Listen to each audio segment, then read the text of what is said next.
Hey everyone, I'm here with a video about the top 5 witchy books that I read this year.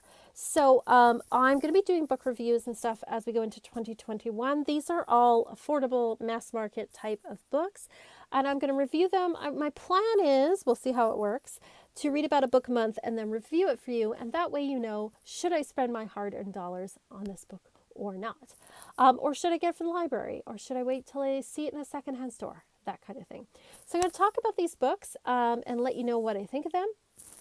These are the top 5, but I do have a couple of honorable mentions. So, well, one honorable mention and then 2 books that are kind of tied. So, yes, we'll talk about these, I guess, 7 books. So the first is the honorable mention, and that goes to The Palm Reading Guide by Frank C. Clifford.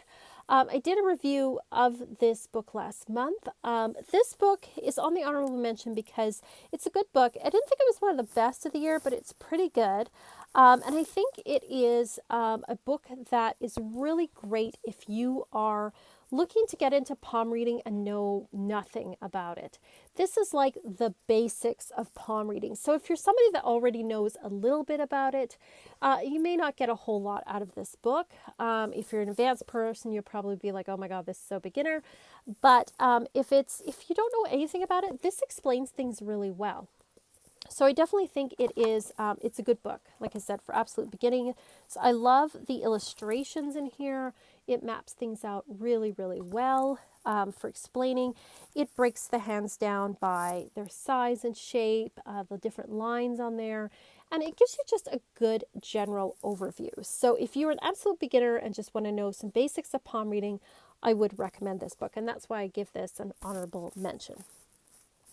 Now, our next book is Tarot for Troubled Times by Shahid Miro, I hope I pronounced that right, and Teresa Reed. So I read this earlier in the year, and it was kind of a perfect book for 2020.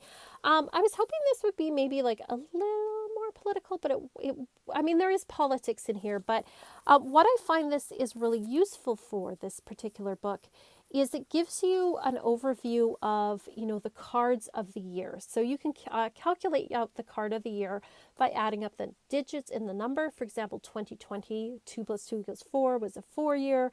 It also shows you how to calculate your personal year. And then it gives you some things about what that means. So I found that part of this book the most useful for sure. But it does go into things like how to detect psychic vampires, ethics that you use when you're reading cards. It also talks about, political involvement to a certain extent. And like I said, I thought this would be more political. There is politics in here. I just thought it would be more. So it's not a criticism. It's just the title, maybe it's just me, threw me off a bit. But I think it's a good overall tarot book in that I don't know if this is for beginners, but if you're intermediary with tarot, and it gives you some ideas of things like working with energy, cleansing and clearing, using tarot in rituals. So it gives you like a little bit broader view of how to use tarot for your practice, and especially how to help others with the tarot. So I think it is a good book, and that's why it's on my list of the top 5 for the year. The next one that I have, and I'm dropping books over here, is The Crooked Path, An Introduction to Traditional Witchcraft by, it just says Keldon. This book was really informative. I don't know if I fit into the traditional witchcraft. I'm much more of an eclectic witch, but I learned a lot from this. I really learned more about traditional witchcraft, some of the rituals. It gave me a better understanding of it. So if you are curious about traditional witchcraft and what that is, or you're looking to get into it more, I would recommend this book. It's got some great exercises in it. It's written really clearly. It explains things really well. It also goes a little bit into history. I love the little story examples that it uses in here. It's got, some recipes as well. So it's a really good overall book if you want to learn about traditional witchcraft. So that's why it's on my list. The next are 2 that have tied. They're both astrology books. The first is The Stars Within You, A Modern Guide to Astrology by Juliana McCarthy, and Astrology for Real Life by Teresa Reed. So she's got like two in my top five. If you are a beginner to astrology, I would recommend both these books. This one I might recommend more for absolute beginners, like you've looked up your chart maybe, and you want to know what it means. This is kind of more of the cookbook of like, okay, I have Jupiter in Pisces. What does that mean? This one can really help you with that in like a really modern interpretation. It's got ascendance meanings in here. It talks a little bit as well about aspects as well at the end, but it's not too overwhelming. It's a little bit more of a cookbook type of interpretations for your chart.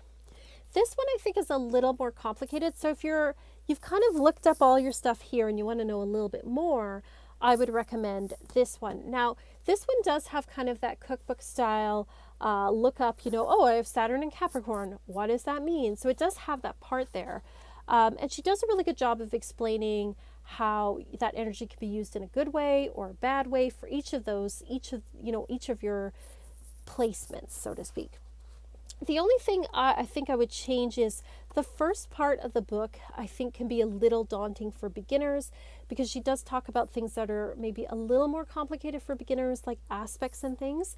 But what you could do with this book is look up first things like, your sun sign and your moon sign and that, and then go to the first part and learn more about aspects. But I think if you're a beginner going into intermediary, blah, blah, I would recommend this book for that. So I put them as tied because I think they're both well written. They're very modern. They're informative. I just would recommend them to different people, if that makes sense, or people in different phases of learning astrology. So that's 1, 2, 3. Oh, number 4. I'm going to do a full review of this book because I just finished reading it. But I would put it in my top 5 because I think it's well written and really informative. Is Sigil Witchery by Laura Tempest Zakroff. Hope I'm pronouncing that right. This was a really great book about sigil making. Again, I'm going to do a full review of this book in January. But if you are interested in crafting your own sigils, I would highly recommend this book. Her approach to sigil making is kind of different than the traditional sigil making that I've learned. And she goes a lot into things like history and thinking about the marks you make and, how you can use it and how you can activate it. It's just a very thorough book. So I would recommend this book. It's on my top 5 for sure. And then my number 1 book for the year, and you probably have guessed this, is Psychic Witch by Matt Ayrn. This book is amazing.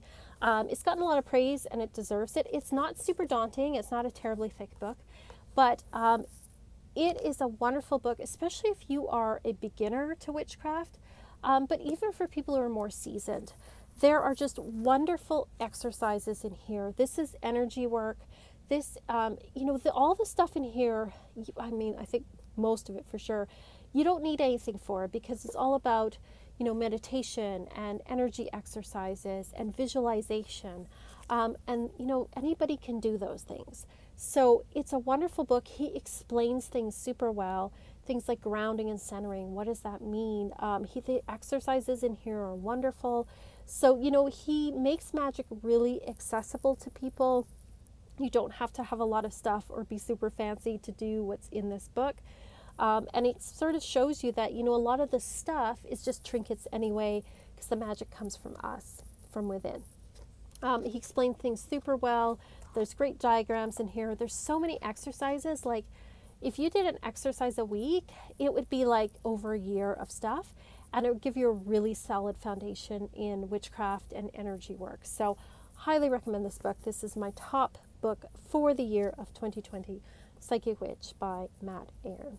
So that was like a quick run through, but those were my top 5 books. I tried to pick a variety too. I have a tarot book, an astrology book, I have a couple of witchcraft books. Let me know what your favorites were this year. Some of these books came out this year. Some of them maybe came out like a year or two ago. They're all relatively new books in the last couple of years. But I want to do, like I said, like a book kind of a month, and then review it for you and tell you if you should, should I waste my money on this, or is it a good investment, or is it poop, So letting you know that kind of thing. So that's my idea for books for the coming year. Are there any books, like I said, what do you think of these books? Are there books that I've missed that you think I should read next year? Are there any you recommend to me? Because I would love to know. All right. Thank you so much for watching. If you want to come check out my Patreon, please do. It supports me.